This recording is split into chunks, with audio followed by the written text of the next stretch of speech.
can't teach an old dog new tricks.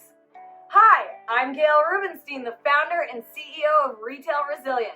We teach car dealers all over the country how to sell more cars and make more money using social media platforms. Like I said, who says you can't teach an old dog new tricks?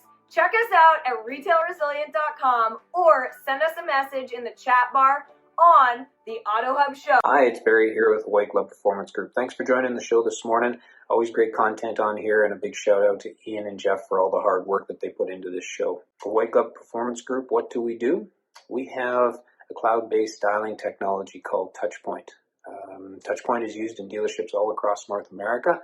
And the main reason for its popularity is because dealerships can now amp up their team to be calling 50 people an hour.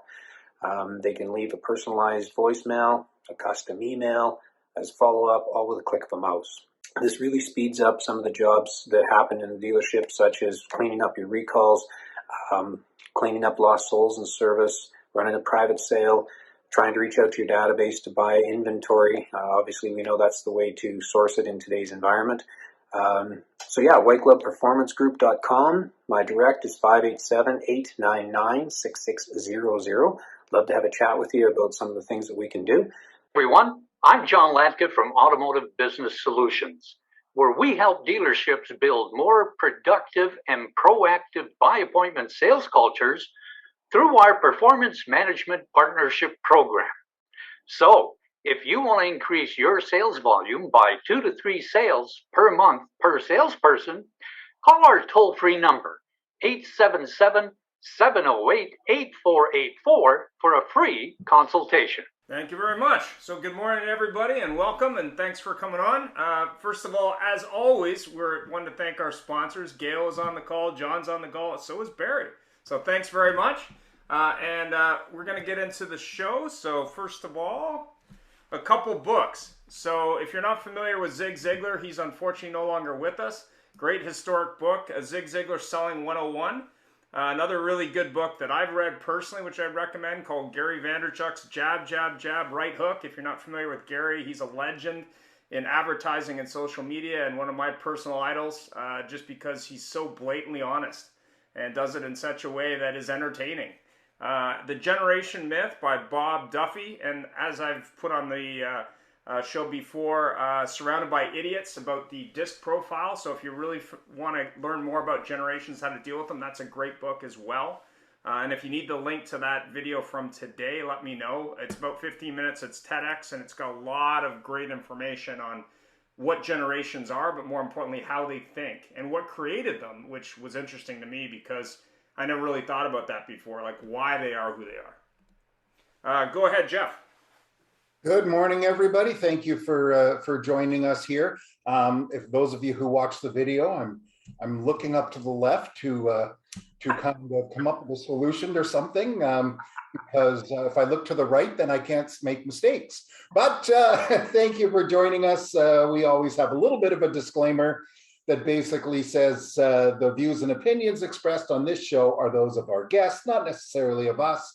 And if you want to read our disclaimer further in detail, please go on to autohubshow.com. Disclaimer. And the show today is the Generation Show. So we have representatives from multiple generations. As you may not be aware of, I think Generation Millennial is about 40+% of the current working populace. That's soon to be outpaced by Gen Z. So even though the millennials feel that they're in charge right now, that's about to shift. So it'll certainly be interesting to see how that changes things. So I'm just going to move this over. A second here.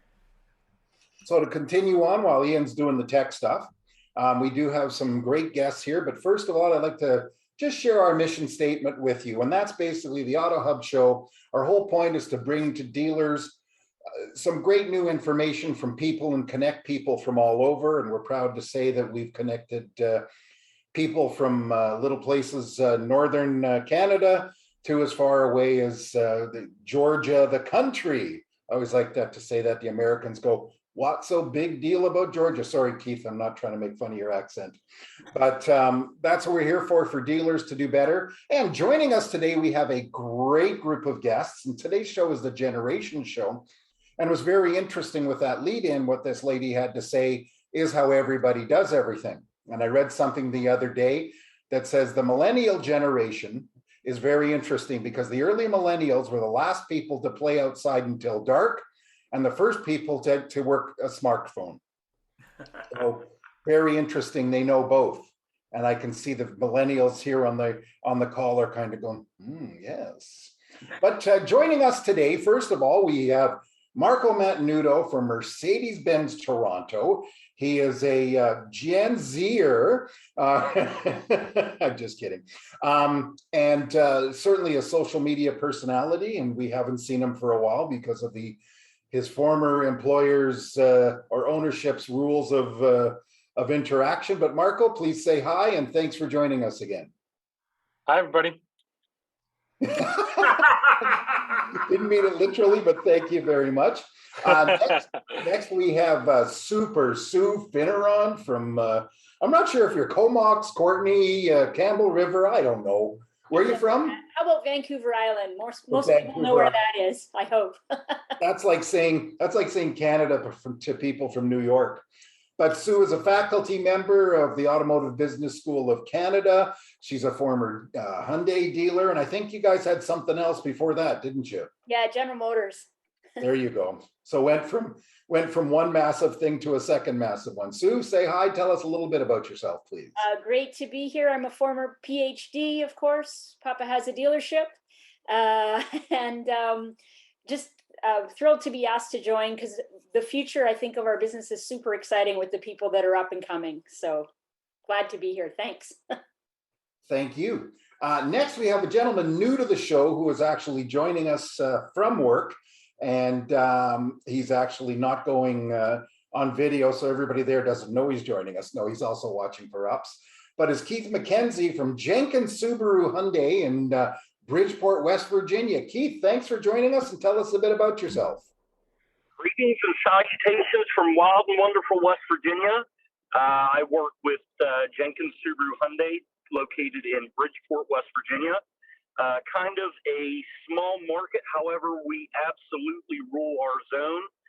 We're one of the top ranked dealerships in the DC zone, so keep on rocking. Well, perfect. I have to say that you couldn't have a better dual franchise operation because I can't see Hyundai buyers buying Subarus and I can't see Subaru buyers buying Hyundai, but although it happens, of course. So again, thank you again to the Generation Show. And Ian, take it away. Yeah. Is the process being used? Is it the process being used, the generation of the person that really matters in order to succeed in today's market? Let's start with Keith.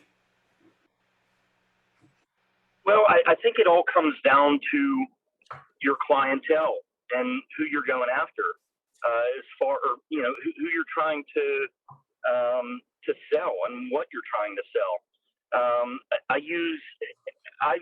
I'm at the age where I was trained by the OGs. However, I still embrace technology. So I use an app called QuickPage, which is extremely useful. I'm able to communicate via video, via pictures.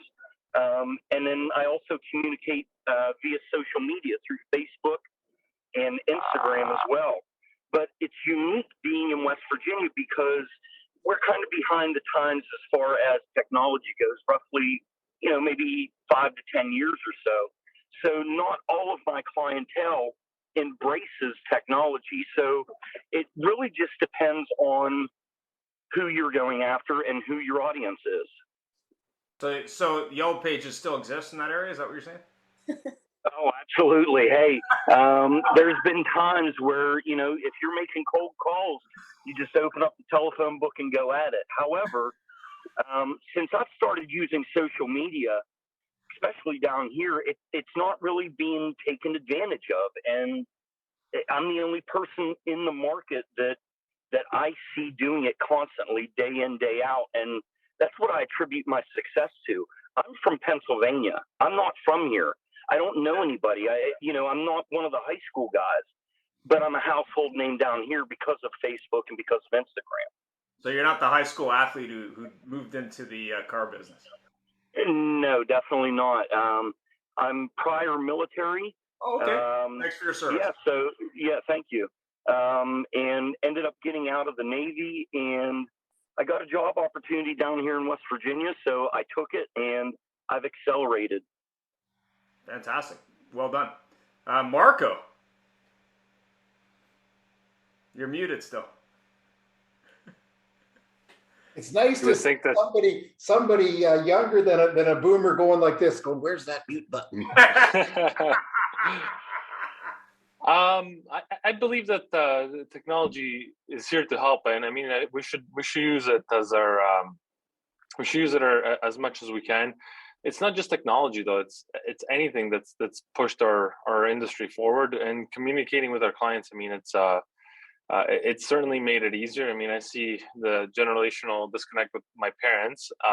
They're a bit afraid of technology. They're also intrigued by it, and they love it. I mean, except when their internet goes down and they call me right away. But ultimately, they love it. They love the fact that they can talk to my sister that lives in Los Angeles, previously Tokyo, all over the world, and see their grandkid through COVID and everything else. And I think that they're happy to see it, and they use it to their own advantage. And I mean, they're not trying to sell anything, so why wouldn't we use it to our advantage and gain more traction for our sales and everything else, right? That we do. Even service, like, I mean, think about the trust that's built when the service department sends you a video of your car. The technician takes a video of your car underneath. A lot of BMW stores are doing that now, and they show you exactly the tire tread depth and everything else. It's making us be more transparent, which I think any generation can appreciate that, right? So. And do you feel I know you were with, I think, Audi before Mercedes. Do you feel that Mercedes customers are any different from the Audi customer? There's a certain level of difference between the two clients, but technology is, again, it's welcomed by both of them regardless. It's I mean, sending somebody a walk around video of a car that they're interested in, it can make anybody happy, whether they're buying a Honda, Hyundai, a Toyota, a Mercedes, a Bugatti. It doesn't matter. And because we're not really doing it as much as an industry, it's pushed us forward during COVID because we had to. But we were not doing it as much as an industry. So people are not expecting it. And anything that's a positive that's not expected is welcomed even more and builds trust. And it makes you seem transparent even quicker. So it puts your intentions forward ahead pretty quick, right? So appreciate that. Sue? So when it comes to process, I think, it's important to have a certain level of process, but we do need to be adaptable both in managing our employees, because we have a whole range of people, as well as our clientele. And it's not just a one step, one way anymore. Especially when it comes to clientele, we need to be flexible and working to what works for them, communicating in the way that they like to communicate. As we say, some people don't want to get a text message to buy a car, whereas, the younger generation, that's how they want to buy. Whereas somebody like me, I'm probably more email based and like the video idea. Whereas a boomer wants to be there face to face, right?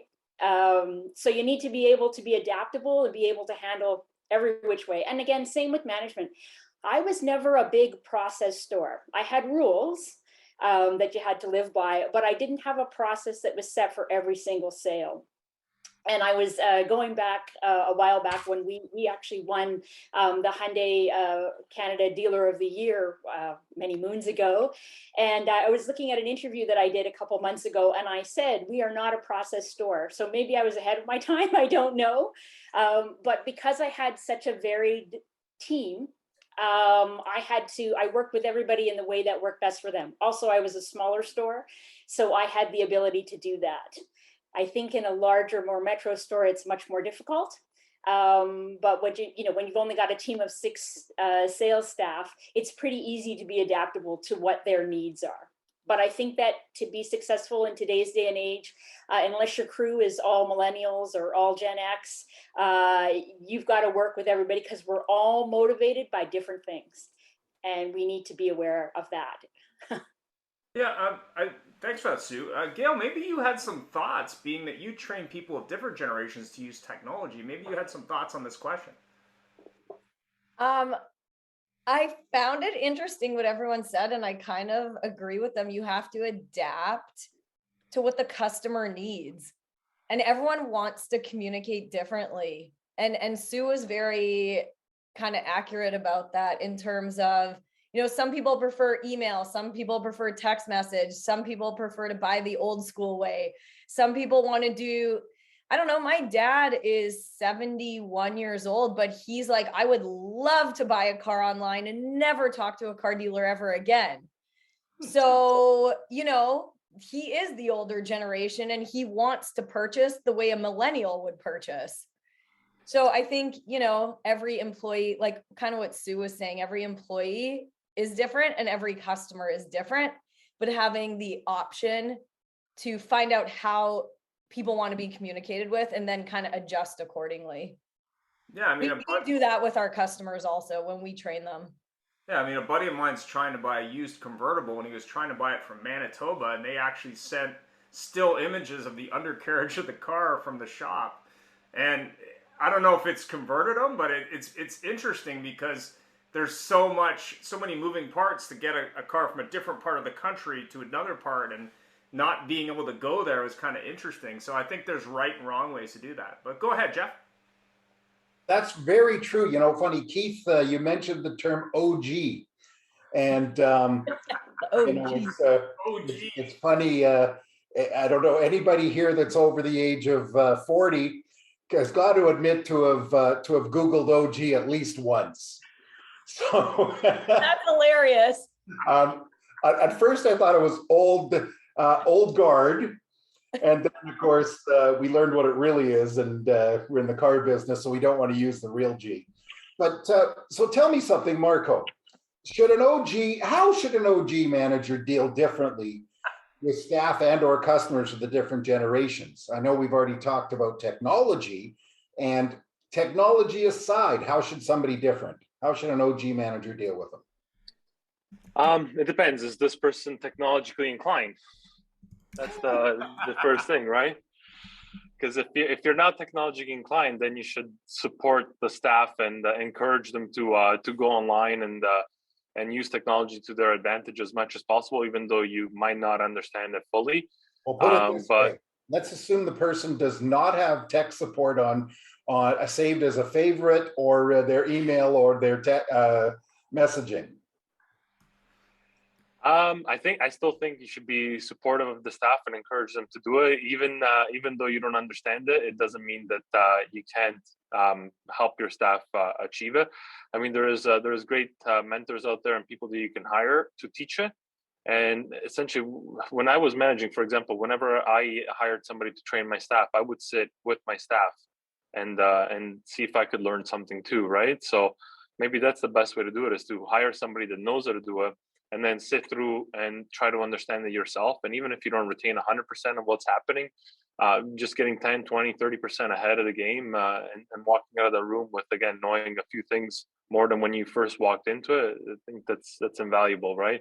And at the same time, you're supporting your staff and getting them the right training. Because again, my mom's a pastry chef. I wish I could bake as good as her. But ultimately, when I am baking, I call her because she knows best, right? So and I get her to walk me through the process and everything else. So it's just a hurdle ultimately. And just like when they got in the industry, they had to learn some stuff that they didn't know. It's the same thing. Nothing has changed, right? So in other words, you're the living proof of the Alexa commercial where the person calls their parent and says, "Help me out, I burnt the turkey." The one thing to support Marco there a little bit, if you don't mind real quick, is as much as we have built teams in the past, probably everybody on this call has, and you look very closely at your demographic and you're balancing out, is there an Asian population where you are? Is there, do you need those languages on your floor? I think it's the exact same thing with technology, is you have to be able to say, I've got a guy for that. I got a girl for that. I got somebody who can get online and do every video out there, but I've also got somebody that can do a proper walk around for that person who wants that experience in the showrooms. I think when you're building your team, you got to look at that as another dimension almost, as to rounding out your team properly. Thanks, Barry. I appreciate that. It's funny though how we're all taking the position of generations as quote unquote technology. And Keith, I'll ask you this. And is technology the generations, or is it what else is there? And again, how should managers deal with them on technologies or whatever? Well, I can kind of say it from both perspectives. I've worked at a dealership that was not embracive of technology at all whatsoever. They didn't like it, and it was get the client in here, get them in front of you, sitting down, go over the numbers, slow everything down, and start the sales process. But I would notice that we were missing out just on a ton of clientele, out-of-state clientele just shopping. And needless to say, I ended up leaving that dealership and joined another dealership, the dealership I'm at now presently, that embraces technology. They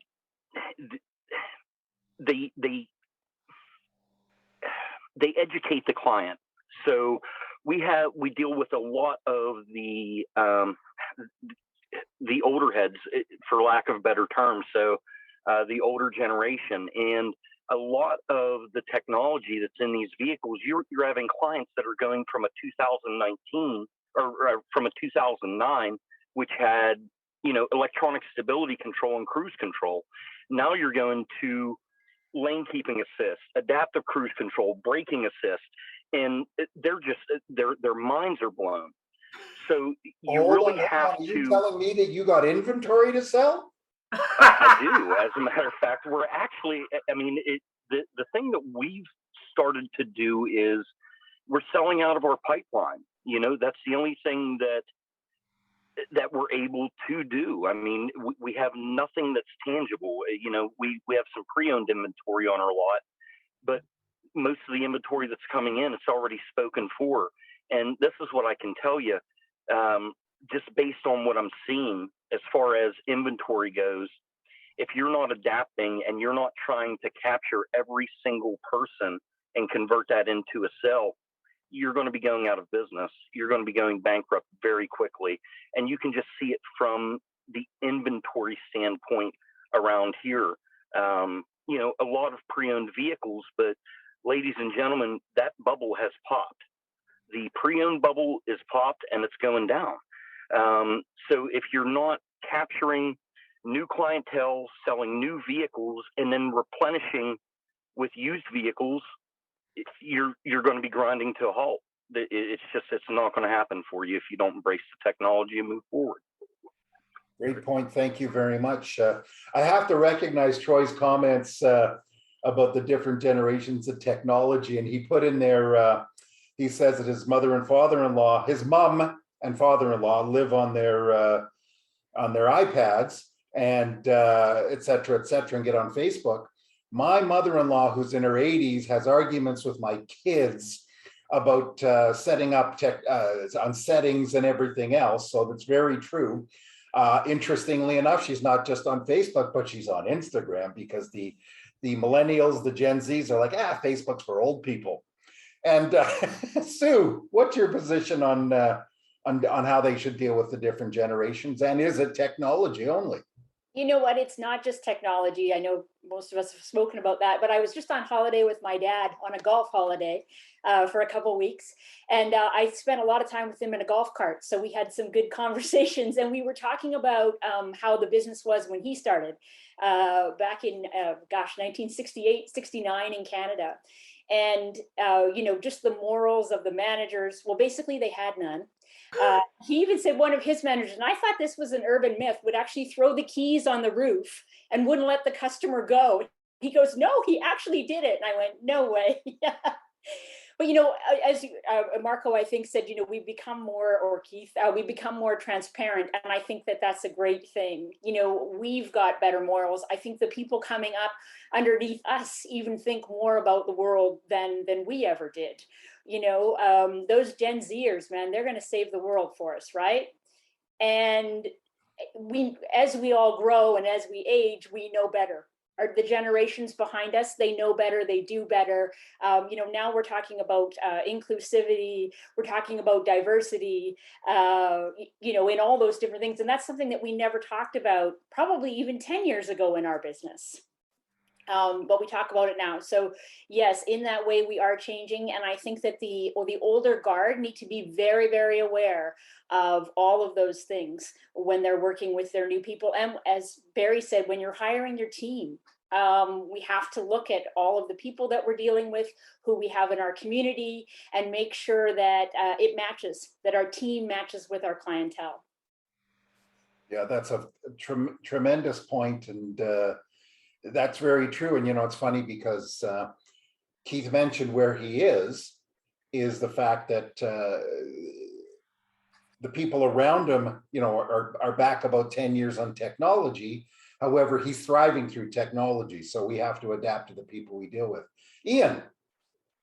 Yeah, 40 under 40, top 40, 50, 60, does age really matter? I mean, I see these all the time, and online it's like, best under 40 or best under 50 or best under 30, and I really question it, because I had the opportunity now a couple years ago to train a car salesman who was working part-time 3 days a week at 84. He was still outselling some of the guys he worked with working part-time, and I asked him, I said, well, why are you still doing this? He says, I need to be interested. He says, I've been doing this for over 50 years at the time. And he says, the business has changed, sure, but it's really still about people. And I think it's interesting from a generations point of view that there's differences in generations, but it's easy to generalize. I think there's a lot of similarities that we don't realize. But who of anyone here has received top 40 under 40? I mean, let's start with someone who's under 40. I don't know, Marco, have you received an award for there? You're still muted. So no, I just have I received an award for that? No, I haven't. I don't. I don't know. It's just even if there was an award for top 40 under 40, I mean, it's not an award I would be chasing after. But yeah, it's. The generational disconnect. I think ultimately we're still people, and the generation, the way we were brought up, I don't try to connect with my clients based on their age. I try to connect based on their personality, which makes it a lot easier. Having said that, though, my first management job, I'll never forget. My manager my GM pulled me into his office, and he said, that guy is 56 years old. You can't talk to him the same way you talk to somebody who's 25 or 30. And kind of opened up my eyes quite a bit more. So I am aware of that, but actively I do not. I don't seek those awards. I know my wife does, but no, I've never received one. Yeah, I don't know. It's just something that I've never considered. Fantastic. Gail, did you receive one? No, I've never received a top 40 under 40. However, I've won a lot of awards in my life for performance, just not that one. Okay. You didn't get that trophy? Nope, didn't get that trophy, but I'm pretty proud of myself. I do have to stick my nose in on this comment because my good friend Ian there, he's a bit of a conspiracy theorist. And we always discuss about what do they use to make these decisions, top 40, under 40, or whatever, best company to work for, and all that other stuff. And it's sometimes I won't say what Ian's answers are because that will get me in trouble on our disclaimer, but it is very interesting what they use for parameters on that. Yeah, I was wondering where they come up with their parameters. I don't even know what they are, to be honest. Well, there's a gentleman who owns a payment company out of Washington State, and he got in the news recently, a couple years ago, by agreeing to pay a base salary of all his employees of $70,000 or more, and he took a big pay cut to do that. And everyone said he was crazy and he was a socialist and all this stuff. And he comments on a lot of this stuff all the time, but he has the highest retention of employees in his market, and he has about 10 to 50 applicants for every role. But he's got a really interesting view on this because one of these magazines contacted him and wanted him to participate in this award, and then they wanted him to pay a lot of money. He's like, no, I'm gonna pass. I'm gonna hard pass on that. And then he publicized this online that they were doing this. It was kind of interesting. Keith, any thoughts? Just before you go there, pretty special on that comment. And the interesting thing that people do have to remember, if they start treating people properly, customers, staff, pay, everything else, things go up. And this guy's company's stock value doubled after that. And I think Troy had a comment on this. Go ahead, Troy. Well, as far as the generational thing is concerned and the age part, when I was back in the olden days in the hotel business, I was in my 20s. My general manager was in his mid-40s, and we were golfing with his buddy who was in his 60s. And I just asked my general manager, I'm like, I just work in the hotel, but why are you hanging out with me? And he said, there's a real value in having friends in every age group and every generation. You'll learn from the people who've lived through stuff you're about to live through. You learn from people coming up. Everyone's got a great viewpoint, and it doesn't matter about politics or geography or your ethnicity. It's all about being open to some of these experiences, and the age part's important too. And since then, I now have friends who are in their 20s and friends that are in their 60s, and I have great conversations with both of them, and I've learned a ton from it. And I think that there's some real value in crossing that generation gap in your social life too. Thanks for that. Keith, you have any thoughts on the 40 awards? So I have not won 40 under 40, but I've won numerous sales awards. As far as winning the award, I think it would be great, but as far as the company wanting me to pay money for the award or anything like that, realistically, the awards that I win are, through local newspapers, different things like that. And they want you to pay to advertise through them. But realistically, I do my own advertising through Facebook. I sell my vehicles. I do my own marketing. I do everything. So for me to try and push for an award, it takes away from my sales. So I'm not going to divert that energy away just to try to win an award just for bragging rights. However, if I do get it, I'm going to brag away. And I have a question, Keith. Do you have any of those wrestling belts? No wrestling belts, unfortunately. Sue, any thoughts on the 40 under 40 or the 50 under 50 or the 70 under 75 award or whatever award they're doing these days? I'm too old to have won a 40 under 40 because I was already over 40 when they started it. We thought you were 25. And I'm just going to take a real quick hit at millennials. They needed a ribbon for everything. And that's when 40 under 40 started, right?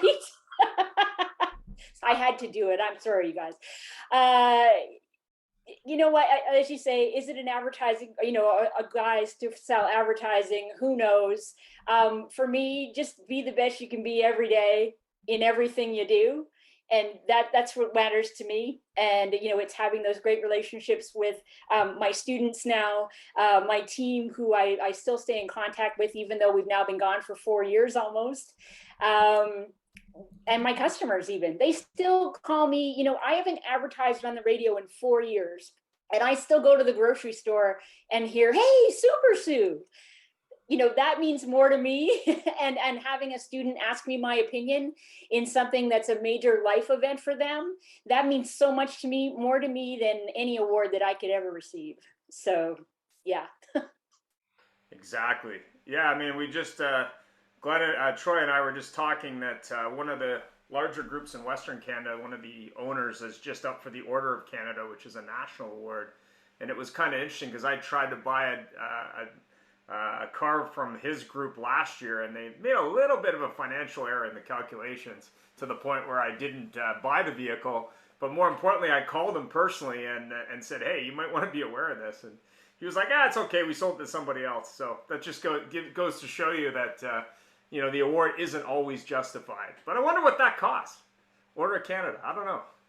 Well, the Order of Canada may not cost, but it's they look at all this other stuff. But it's very interesting.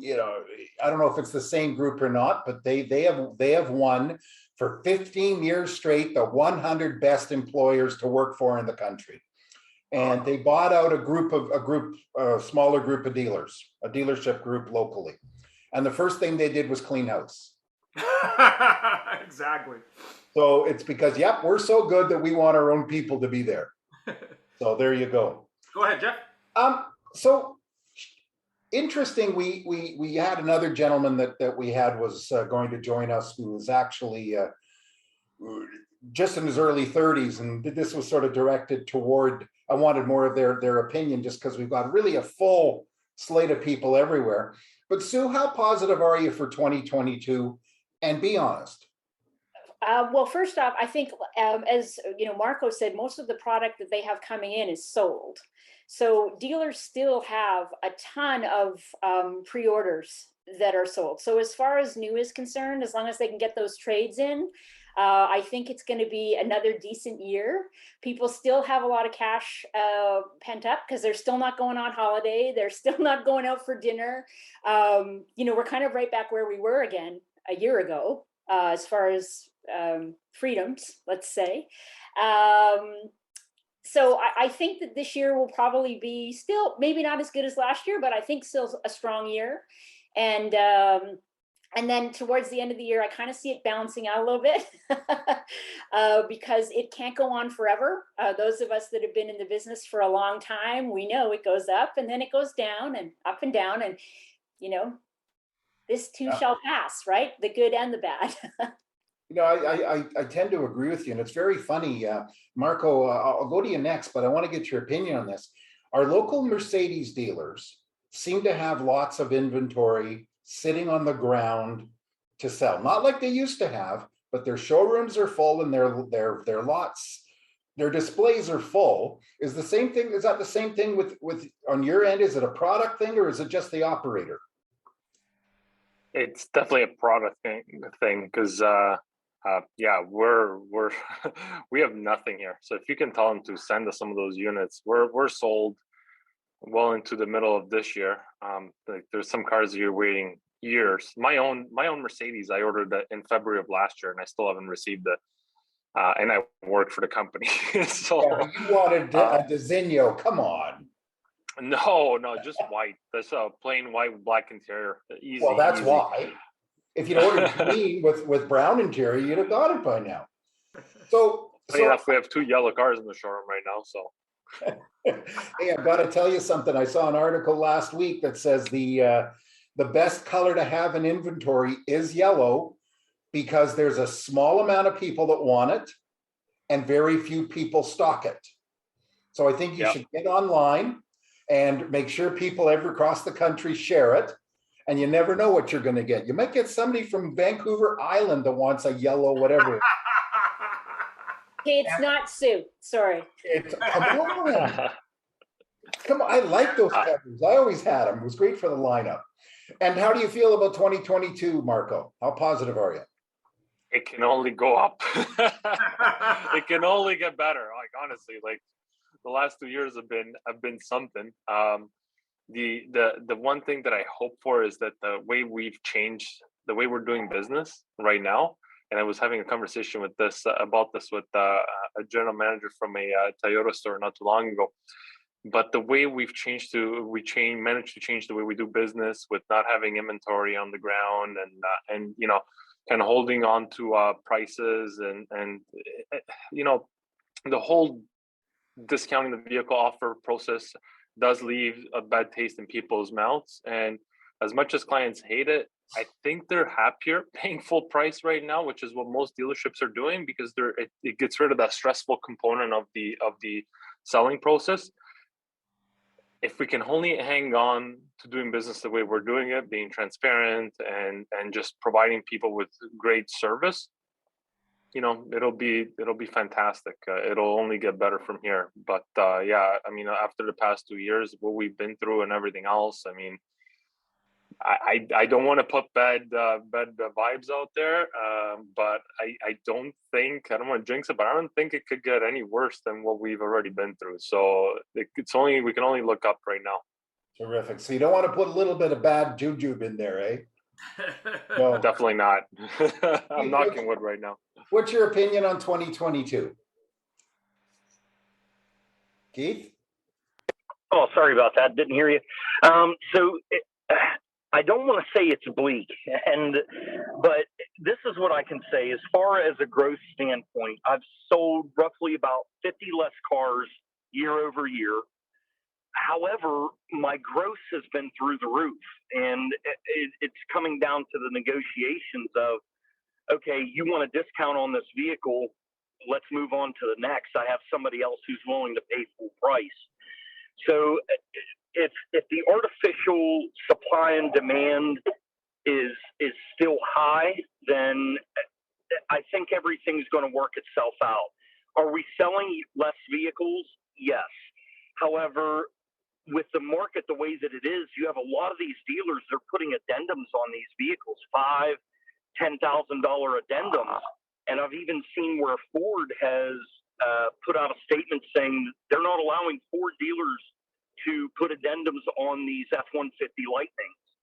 And the reason that I think that we're so successful is because everybody in the area is trying to take advantage of the supply and demand, and they're putting addendums on these vehicles. And clients they're not uneducated anymore. They know more about the vehicles than I do most of the time. They know the MSRP, they know the invoice, and they know if they're getting taken advantage of. And that's why I think we've been so successful, is because of the transparency. And, it is what it is. But if you're able to get in to another market, so if you're able to capture clientele from, like in my situation, I'm in a small market. We have maybe 10,000 people as far as our city population goes.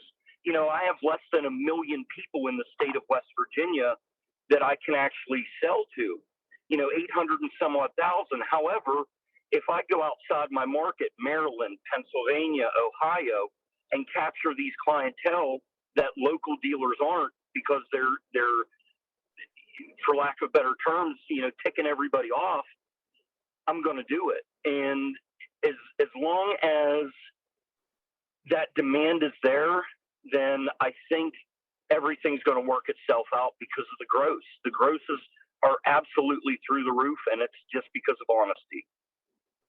And for everyone who is in the Canadian market, since we're not able to do that legally, addendum means charging more. Is that correct? That is absolutely correct. So you have the Moroni sticker on a new vehicle that, the Bible of the vehicle tells the options and everything. And then you have what's called an addendum sticker. So the second sticker. Yeah, that's the second sticker. So what I've seen dealerships do is they'll put, environmental package stickers on. They'll charge for nitrogen. They'll charge for tint. But it's these extra added items.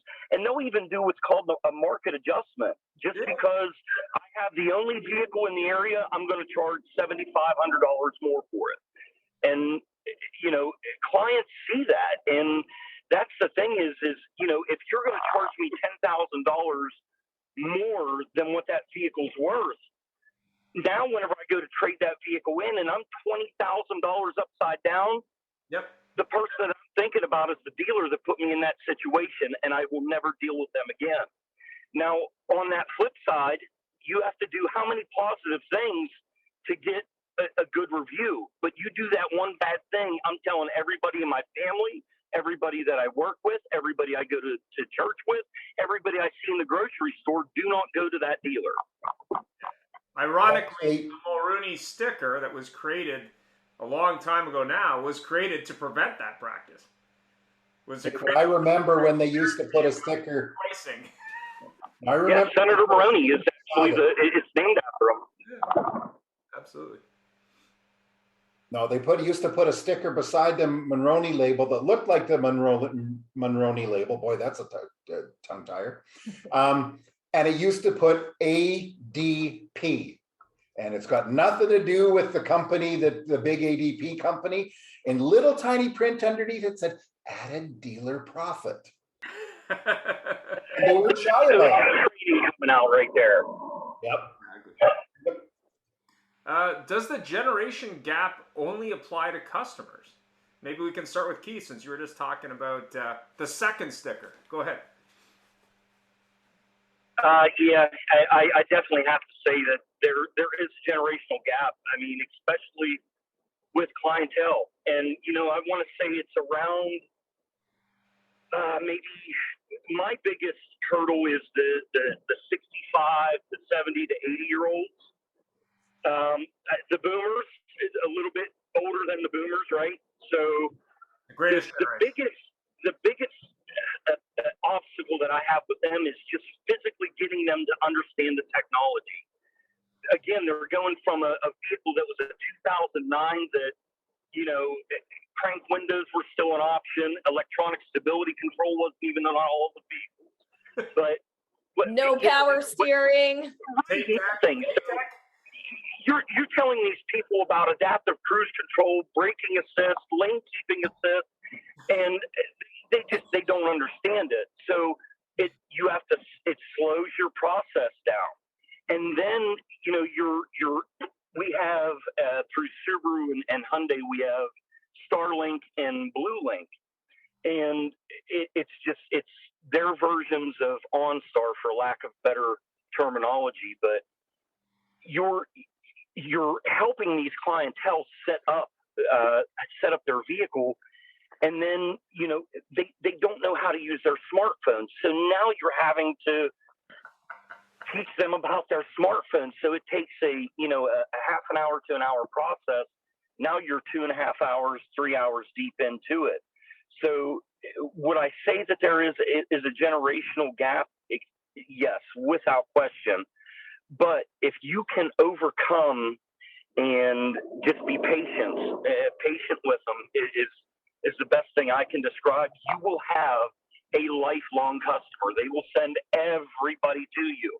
Oh my goodness, he hooked up my Bluetooth. Oh my goodness, he showed me how to use the paddle shifters. Oh my goodness, he showed me what the automatic idle stop and go was. You will have a lifelong customer. And that's what I've been doing. I've just been setting up my pipeline. And in West Virginia, if you're an outsider, it's a coal mine community. So, you know, to trust a new person is very hard around here. It's very community based. So if you help people and your heart is in the right place, people see that and they want to work with you. And that's the reason why I'm so successful. Fantastic. Marco, what do you think? Generations in Toronto? I think that it doesn't just apply with clients. It applies with your coworkers, with your day to day, with everything really. Ultimately, you can't, like, if I talk in my, call it millennial slang to my parents, they're not going to understand half of what I'm telling. So I have to cater to their needs, and you know, talk a little differently. Just like the example I made of one of my old GMs telling me that I have to treat the guy who was 56 years old different than the guy that was 20 years old. That goes with pretty much everything. But again, it's like we're catering. I like to cater to the personality. It's just that what I modify might be the vocabulary that I'm using with them. Might be, you know, what are the information that I'm providing them with. So essentially, if I'm talking to somebody who's my age, I can talk to them freely about technology, and they're gonna pretty much be up to date with what I'm telling them. Versus with my parents, I had to go to their house not long ago and install WhatsApp on their computer because they couldn't figure out how to do that. Which I don't even have to think about that, right? Or updating their computer or wherever it is. But so it's a little bit with everybody. But they've taught me stuff that my generation doesn't understand, right? So it goes back to what we were talking about earlier, how you want to surround yourself with people from different generations, like Troy was saying, because it expands your visibility, your sight, to things that you cannot learn from the same generation that you surround yourself with. So I do that proactively. Like the people that I hang out with, or that I speak to, are from many different generations. You and I talk every now and then, and I appreciate the conversations we have, because the book suggestions that you give me and things like that, I follow, and I appreciate, and I wouldn't be able to get that from somebody of my generation, because ultimately they're in tune with what I see every day, and if you keep following the same path every single day, you're never going to see other paths that are around you, right? So, yeah. Sue, did you want to comment on the older generation? I just had one thought. I sold a gentleman a car 15 years ago. He was in his 80s. He wrote off his Honda Civic. He wanted to buy a new Honda Civic, which happened to be a 2005, a new-to-him car. And I asked him, did you want a CD player or a cassette deck? Because his old car had a cassette deck in it. He goes, I don't know, these CDs are way too newfangled. I don't think I want that. So I had to get him a cassette deck from a wrecker, because they didn't exist. And ironically, it was an auto-reverse cassette deck. So he called me a couple of days after he picked up the car, and he said, it's making this noise, and then it's playing music. And I said, yeah, it's auto-reverse. Well, what's that? Well, it automatically flips the tape for you. Oh, I didn't know that was available. You talked about, different people are more tech savvy and not. In the last couple of years, we sold a car to a guy who was 98, and I had to ask his son, who was in his 70s, if it was okay if his dad bought a new car. But anyway, I asked him, I said, so what's your secret to staying so young? Because he was incredibly intelligent and very, very with it. And his answer brilliantly was buying new cars. God love him. So it really depends on the person. Whether it be management, whether it be customers, whatever, just be aware of who you're working with, and appreciate them for who they are and what their knowledge and skill level is, because people surprise us all the time. And on that note, I'm blown away by the young people that I get to work with at the Automotive Business School of Canada. They are so knowledgeable, and they care so much, and they just are so interested in wanting to learn more and wanting to take this business to another level. And I'm so excited, really I am, for the future of our business, because the people that I'm seeing in management are amazing. And I'm thrilled. Fantastic. Well, Jeff, we're out of time, so any final comments from anybody? Go ahead, Jeff. Well, thank you everybody for joining us. Some great information, and obviously a conversation, which is what we're all about. And we thank you all for taking the time, and those that weren't official guests. And of course, our lovely and fine sponsors. Thank you very much. And let's move on, and let's go make things happen. Have a great week. I'm just playing our new exit trailer. Here we go. Yeah. Have a great day. Thanks. Bye-bye all. Thank you. See ya. Bye.